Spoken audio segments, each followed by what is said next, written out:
अहिल्यानगर जिल्ह्यामध्ये अवैध व्यावसायिकांवर पोलीस अधीक्षक सुदर्शन यांनी कारवाई करण्याचे आदेश दिले असताना स्थानिक गुन्हे शाखेचे पोलीस निरीक्षक संतोष मुटकुळे हे अवैध धंदेवाल्यांची माहिती घेत आहेत।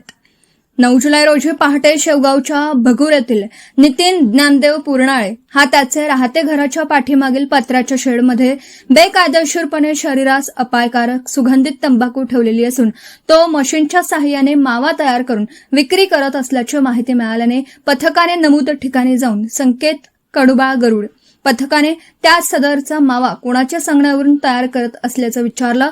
त्याने सदरचा मावा हा नितीन ज्ञानदेव पूर्णाळे भगूर यांचे सांगण्यावरून करत असल्याचं त्याने सांगितलं।